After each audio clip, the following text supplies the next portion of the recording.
Police station शिरखेड ते फिर्यादी नामे कृष्णा विनोद माणेकर राहणार शिरसगाव यांनी दिनांक 6 फेब्रुवारी रोजी समक्ष हजर येऊन तक्रार दिली की त्यांची आजी नामे सुभद्राबाई श्रीरामजी माणेकर ही दिनांक 5 फेब्रुवारी रोजी 3 वाजताच्या दरम्यान शेताच्या कामानिमित्त गेली होती। तिला परत आणण्याकरिता फिर्यादी सायंकाळी 5 वाजताच्या दरम्यान शेतात गेले। त्यावेळेस त्यांना त्यांची आजी जमिनीवर पडलेल्या अवस्थेत व तिच्या डोक्यावर माराचे निशाण दिसले।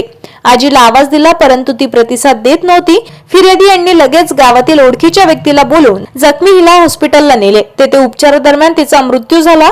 कोणीतरी अज्ञात इसमाने फिर्यादीच्या आजीच्या डोक्यावर जबरदस्त मारहाण केल्याने तिचा मृत्यू झाला अशा प्राप्त तक्रारीवरून पोलीस स्टेशन शिरखेड येथे खुनाचा गुन्हा नोंद करण्यात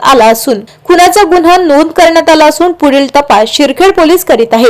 घटनेचे गांभीर्य पाहता घटनास्थळावर माननीय श्री विशाल आनंद पोलीस अधीक्षक अमरावती ग्रामीण, माननीय श्री पंकज कुमावत अपर पोलीस अधीक्षक अमरावती ग्रामीण, माननीय श्री शुभम कुमार उपविभागीय पोलीस अधिकारी मोर्शी यांनी तात्काळ भेट देऊन गुन्हा उघडकीस आणण्याच्या दृष्टीने आवश्यक त्या सूचना दिल्या आहेत। स्थानिक गुन्हे शाखा, police station Shirkhed, police station Morshi, police station Mauli आणि पोलीस स्टेशन चांदूर बाजार येथील पथके गुन्हा उघडकीस आणण्यासाठी प्रयत्नरत आहेत। तपासादरम्यान सर्व बाबींचा सखोल तपास करण्यात येत आहे।